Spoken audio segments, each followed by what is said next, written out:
topic is chemical reactivity. So how 15 group elements are reacts with either hydrogen or nitrogen or atmospheric air or metals. Okay, first reactivity towards hydrogen. 15 group elements reacts with hydrogen.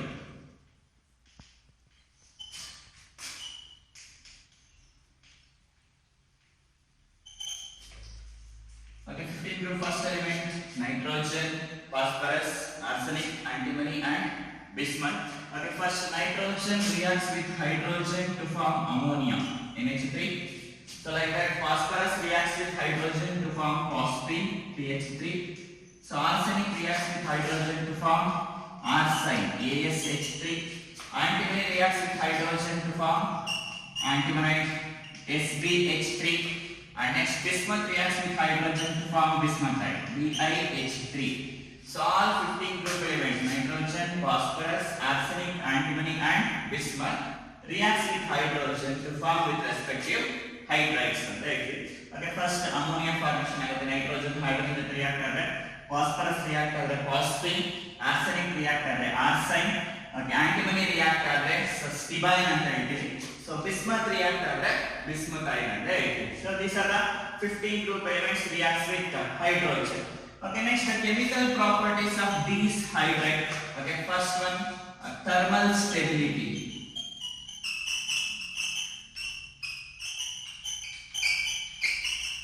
Okay, thermal stability. So 15 group elements react with hydrogen to form with respective hydride.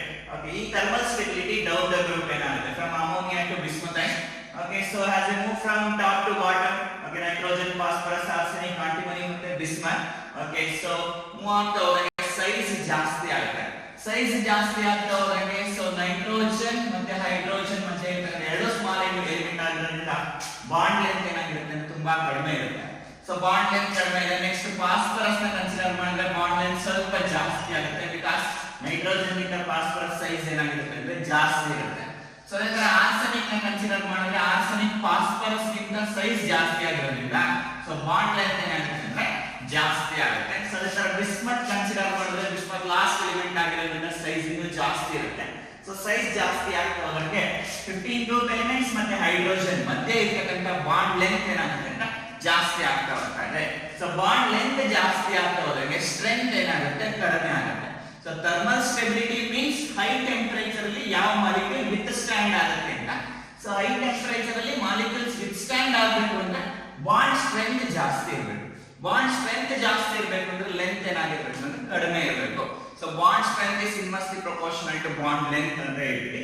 So ಹಾಗಾಗಿ ಅಮೋನಿಯಾದಲ್ಲಿ nitrogen ಮತ್ತೆ hydrogen ಮಧ್ಯೆ ಇರತಕ್ಕಂತ bond length ತುಂಬಾ ಕಡಿಮೆ ಇರೋದ್ರಿಂದ bond strength ಏನಾಗಿರುತ್ತೆ ಅಂದ್ರೆ ಜಾಸ್ತಿ ಇರುತ್ತೆ. ಸೊ ಬಾಂಡ್ ಸ್ಟ್ರೆಂತ್ ಜಾಸ್ತಿ ಇದೆ ಅಂದ್ರೆ ಅಮೋನಿಯಾ ಮಾಲಿಕ್ಯೂಲ್ ಹೈ ಟೆಂಪರೇಚರ್ ಅಲ್ಲಿ ರೆಸ್ಟ್ ಆಫ್ ದ ಮಾಲಿಕ್ಯೂಲ್ಸ್ ಗಿಂತ ಓಕೆ ವಿತ್ ಸ್ಟ್ಯಾಂಡ್ ಆಗುತ್ತೆ. ಸೊ ಹಾಗಾಗಿ ಥರ್ಮಲ್ ಸ್ಟೆಬಿಲಿಟಿ ಯಾವ್ದಕ್ಕೆ ಜಾಸ್ತಿ ಇರುತ್ತೆ ಅಂದ್ರೆ ಅಮೋನಿಯಾ ಜಾಸ್ತಿ ಇದೆ. ಸೊ ಬಿಸ್ಮಥೈನಿಕ್ ಥರ್ಮಲ್ ಸ್ಟೆಬಿಲಿಟಿ ಏನಾಗಿರುತ್ತೆ ಅಂದ್ರೆ ಕಡಿಮೆ ಇರುತ್ತೆ. ಸೊ ಹಾಗಾಗಿ down the group 15 group hydrides thermal stability ನ ನೋಡೋಣ. So down the group 15 group hydrides thermal stability decrease ಆಗುತ್ತೆ. ಸೊ decrease ಆಗ್ತಾ ಇದ್ರೆ it follows the order. Ammonia is highly stable ಅಥವಾ having the most thermal stability compared to phosphine PH3 ಅಂತ ಹೇಳ್ತೀವಿ. So phosphine is thermally stable compared to arsine AsH3. Arsine is thermally stable compared to stibine SbH3. Stibine is more stable and thermally stable compared to bismuthine. Right? So general ಆಗಿ ಹೇಳೋದಾದ್ರೆ 15 group hydrides. So down the group thermal stability decrease ಆಗ್ತಾ ಹೋಗುತ್ತೆ. Reason ಏನು ಕೊಡ್ತಾ ಇದ್ದಾರೆ ಅಂದ್ರೆ so down the group ಹೋಗ್ತಾ ಹೋದಂಗೆ so 15 group elements size ಜಾಸ್ತಿ ಆಗ್ತಾ ಹೋಗುತ್ತೆ.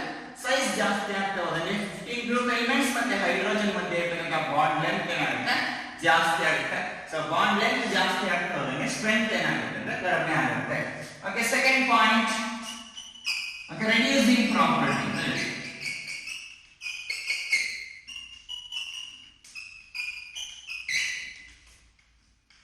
ಓಕೆ, ರೆಡ್ಯೂಸಿಂಗ್ ಪ್ರಾಪರ್ಟಿ ಅಂದ್ರೆ ಯಾವುದು ಬೆಸ್ಟ್ ರೆಡ್ಯೂಸಿಂಗ್ ಏಜೆಂಟ್ ಆಗಿ ಆಕ್ಟ್ ಆಗುತ್ತೆ ಅಂತ ಕನ್ಸಿಡರ್ ಮಾಡಿದ್ರೆ ರೆಡ್ಯೂಸಿಂಗ್ ಏಜೆಂಟ್ ಆಗಿ ಆಕ್ಟ್ ಆಗಬೇಕು ಅಂದ್ರೆ which reduces the other element ಅಂತ ಹೇಳ್ತೀವಿ. Which reduces the other element ಅಂದ್ರೆ ಆ ಒಂದು ಮಾಲಿಕ್ಯೂಲ್ ಇನ್ನೊಂದು ಎಲಿಮೆಂಟ್ಸ್ ಗೆ ಹೈಡ್ರೋಜನ್ ನ ಈಸಿಯಾಗಿ ಡೊನೇಟ್ ಮಾಡಬೇಕು ಅಂತ. ಸೊ ಯಾವುದು ಅಮೋನಿಯಾ ಈಸಿಯಾಗಿ ಬಿಸ್ಮಥೈನ್ ಈಸಿಯಾಗಿ ಡೊನೇಟ್ ಮಾಡುತ್ತೆ ಅಂತ ನೋಡೋದಾದ್ರೆ ಹೈಡ್ರೋಜನ್ ಅನ್ನ ಈಸಿಯಾಗಿ ಡೊನೇಟ್ ಮಾಡಬೇಕು ಅನ್ನೋದಾದ್ರೆ ಹೈಡ್ರೋಜನ್ ಮತ್ತೆ ಆ 15 ಗ್ರೂಪ್ ಎಲಿಮೆಂಟ್ಸ್ ಮಧ್ಯೆ ಇರ್ತಕ್ಕಂತ ಒಂದು ಬಾಂಡ್ ಸ್ಟ್ರೆಂತ್ ಏನಾಗಿರ್ಬೇಕು ಅಂದ್ರೆ ತುಂಬಾ ವೀಕ್ ಇರಬೇಕು. ಬಾಂಡ್ ಸ್ಟ್ರೆಂತ್ ವೀಕ್ ಇದ್ದಾಗ ಬಾಂಡ್ ಈಸಿಯಾಗಿ ಬ್ರೇಕ್ ಆಗಿ ಹೈಡ್ರೋಜನ್ ಏನ್ ಮಾಡುತ್ತೆ ಡೊನೇಟ್ ಮಾಡುತ್ತೆ.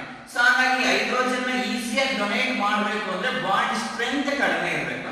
ಬಾಂಡ್ ಸ್ಟ್ರೆಂತ್ ಕಡಿಮೆ ಇರಬೇಕು ಅಂದ್ರೆ ಬಾಂಡ್ ಲೆಂತ್ ಜಾಸ್ತಿ ಇರಬೇಕು. ಯೂಶುವಲಿ ನಾವು ಡೌನ್ ದ ಗ್ರೂಪ್ ಮೂವ್ ಆಗ್ತಾ ಹೋದಂಗೆ ಬಾಂಡ್ ಲೆಂತ್ ಜಾಸ್ತಿ ಇರೋದು ಯಾವ್ದಂದ್ರೆ ಬಿಸ್ಮಥೈನ್ ಆಗಿರುತ್ತೆ.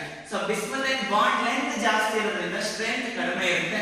ಸೊ ಈಸಿಯಾಗಿ ಬಿಸ್ಮತ್ ಮತ್ತೆ ಹೈಡ್ರೋಜನ್ ಮಧ್ಯೆ ಇರತಕ್ಕಂತ ಬಾಂಡ್ ಬ್ರೇಕ್ ಆಗುತ್ತೆ. ಸೊ ಈಸಿಯಾಗಿ ಬಾಂಡ್ ಬ್ರೇಕ್ ಆಗ್ತಾ ಇದೆ, ಹೈಡ್ರೋಜನ್ ಈಸಿಯಾಗಿ ಲಾಸ್ ಮಾಡ್ಕೊಂತ ಇದೆ. ಸೊ ಹೈಡ್ರೋಜನ್ ಈಸಿಯಾಗಿ ಲಾಸ್ ಮಾಡ್ಕೊಂತ ಇದೆ. ಇನ್ನೊಂದು ಸಬ್ಸ್ಟೆನ್ಸ್ ಗೆ ಬಿಸ್ಮಥೈನ್ ಅದರಲ್ಲಿರ್ತಕ್ಕಂತ ಹೈಡ್ರೋಜನ್ ಅನ್ನ ಡೊನೇಟ್ ಮಾಡ್ತಾ ಇದೆ. ಸೊ ಡೊನೇಟ್ ಮಾಡ್ತಾ ಇದೆ. So it acts as A reducing agent ಅಂತ ಹೇಳ್ತೀವಿ. So it acts as A reducing agent ಅಂದ್ರೆ ಇನ್ನೊಂದು ಸಬ್ಸ್ಟೆನ್ಸ್ ಗೆ ಹೈಡ್ರೋಜನ್ ಅನ್ನು ಡೊನೇಟ್ ಮಾಡ್ತಾ ಇದೆ. But it self it acts as A reducing agent act ಆಗಬೇಕಾದ್ರೆ ಇಟ್ ಸೆಲ್ಫ್ ಏನಾಗಿರುತ್ತೆ ಅಂದ್ರೆ ಆಕ್ಸಿಡೈಸ್ ಆಗುತ್ತೆ ಬಿಕಾಸ್ ಲಾಸ್ ಆಫ್ ಹೈಡ್ರೋಜನ್ ಅಂತ ಹೇಳ್ತೀವಿ. ಸೊ ಹಾಗಾಗಿ ಡೌನ್ ದ ಗ್ರೂಪ್ ಮೂವ್ ಆಗ್ತಾ ಹೋದಂಗೆ ನಮಗೆ ಹೈಡ್ರೋಜನ್ ನ ಡೊನೇಟ್ ಮಾಡ್ತಕ್ಕಂತ ಟೆಂಡೆನ್ಸಿ ತುಂಬಾ ಜಾಸ್ತಿ ಆಗಿರುತ್ತೆ ಅಂದ್ರೆ ಬಿಸ್ಮಥೈನ್ ಇರುತ್ತೆ. ಸೊ ಅದೇ ನಾವು ಅಮೋನಿಯಾ ಕನ್ಸಿಡರ್ ಮಾಡಿದ್ರೆ ನೈಟ್ರೋಜನ್ ಸ್ಮಾಲ್ ಎಲಿಮೆಂಟ್ ಆಗಿರುತ್ತೆ, ಹೈಡ್ರೋಜನ್ ಸ್ಮಾಲ್ ಎಲಿಮೆಂಟ್ ಆಗಿದೆ. ನೈಟ್ರೋಜನ್ ಮತ್ತೆ ಹೈಡ್ರೋಜನ್ ಎರಡು ಸ್ಮಾಲ್ ಎಲಿಮೆಂಟ್ ಆಗಿರೋದ್ರಿಂದ ಓಕೆ ಸೊ ಅದರ ಮಧ್ಯೆ ಇರತಕ್ಕಂತ ಬಾಂಡ್ ಲೆಂತ್ ತುಂಬಾ ಕಡಿಮೆ ಇರುತ್ತೆ. ಸೊ ಬಾಂಡ್ ಲೆಂತ್ ಕಡಿಮೆ ಇದ್ದಾಗ ಸ್ಟ್ರೆಂತ್ ಏನಾಗಿರುತ್ತೆ ಅಂದ್ರೆ ಜಾಸ್ತಿ ಇರುತ್ತೆ. ಸೊ ನಮಗೆ ನೈಟ್ರೋಜನ್ ಮತ್ತೆ ಹೈಡ್ರೋಜನ್ ಮಧ್ಯೆ ಇರತಕ್ಕಂತ ಬಾಂಡ್ ನ ಬ್ರೇಕ್ ಮಾಡೋದಕ್ಕೆ ಸೊ ತುಂಬಾ ಎನರ್ಜಿ ಕೊಡಬೇಕಾಗುತ್ತೆ. ಸೊ ಹಂಗಾಗಿ ಸೊ ಯಾವುದು ಬೆಸ್ಟ್ ರೆಡ್ಯೂಸಿಂಗ್ ಏಜೆಂಟ್ ಆಗಿ ಆಗ್ತಾ ಇರುತ್ತೆ ಅಂದ್ರೆ bismuthine acts as a best reducing agent ಮತ್ತೆ ammonia acts as a worst reducing agent ಅಂತ ಹೇಳ್ತೀವಿ. ಸೊ ಹಾಗಾಗಿ ರೆಡ್ಯೂಸಿಂಗ್ ಪ್ರಾಪರ್ಟಿ ಯಾವ್ದು ಜಾಸ್ತಿ ಇದೆ ಅಂದ್ರೆ ಬಿಸ್ಮಥೈನ್ ಜಾಸ್ತಿ ಇದೆ. ಸೊ ಹಾಗಾಗಿ ಡೌನ್ ದ ಗ್ರೂಪ್ ಹೈಡ್ರೋಜನ್ ನ ಡೊನೇಟ್ ಮಾಡ್ತಕ್ಕಂತ ಟೆಂಡೆನ್ಸಿ ಜಾಸ್ತಿ ಆಗ್ತಾ ಇದೆ. ಸೊ ಹಾಗಾಗಿ ammonia acts as least reducing group compared to phosphine ಅಂತ ಹೇಳ್ತಾರೆ PH3.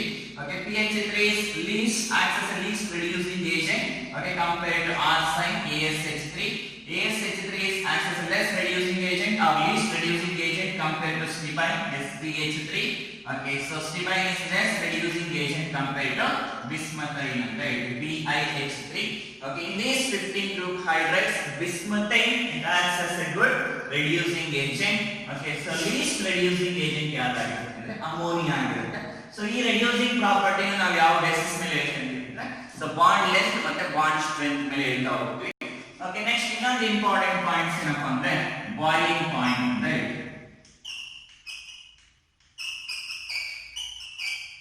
Okay what about the boiling point of 15 group hydrides ಅಂತ ಹೇಳ್ತೀವಿ.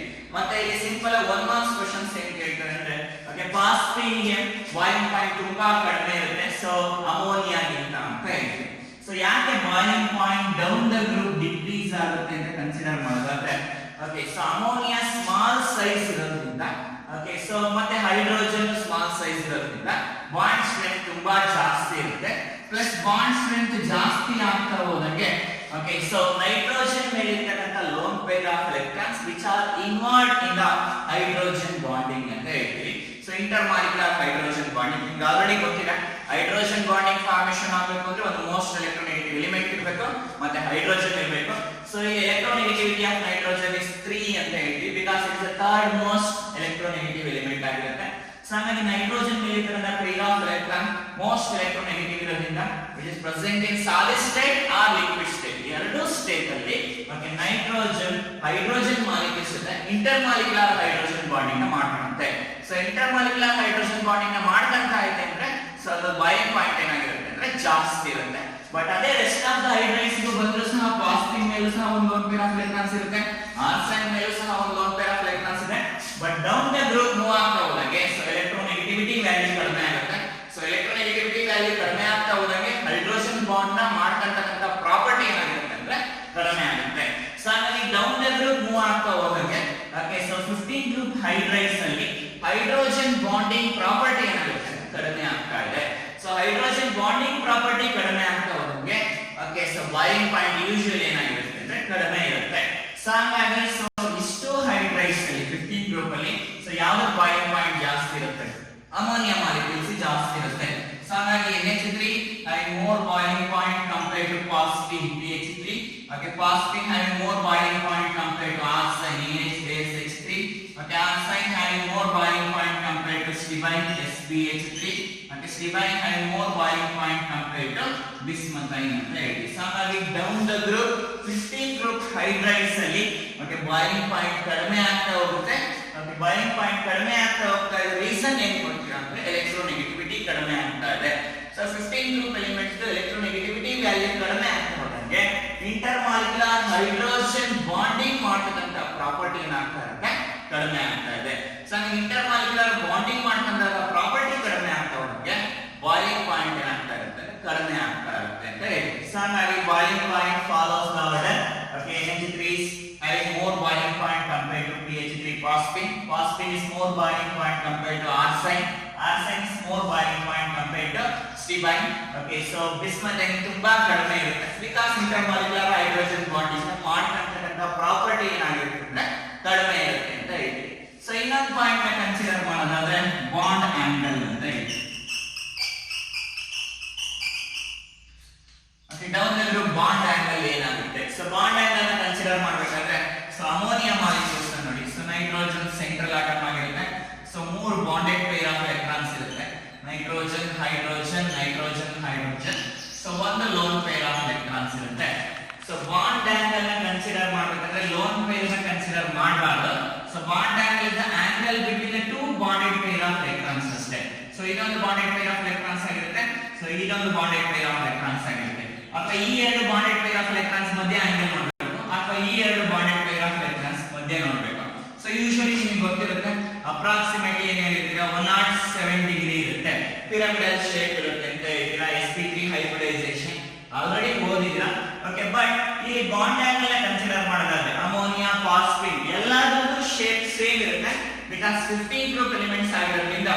ಓಕೆ, ಸೊ ಎಲ್ಲಾದ್ರೂ 15 ಗ್ರೂಪ್ ಎಲಿಮೆಂಟ್ಸ್ ನ ಮೇಲೆ ಒಂದು ಲೋನ್ ಪೇರ್ ಆಫ್ ಎಲೆಕ್ಟ್ರಾನ್ಸ್ ಇರುತ್ತೆ.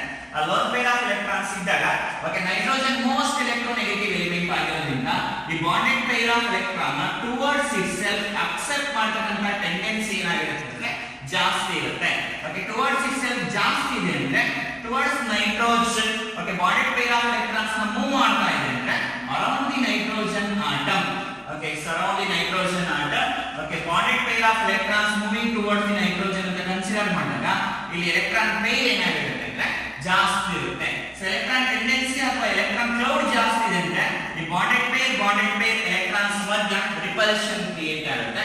ರಿಪಲ್ಷನ್ ಕ್ರಿಯೇಟ್ ಆಗ್ತಾ ಹೋದಂಗೆ ಓಕೆ ಆ ಬಾಂಡ್ ಪೇರ್ ಎಲೆಕ್ಟ್ರಾನ್ಸ್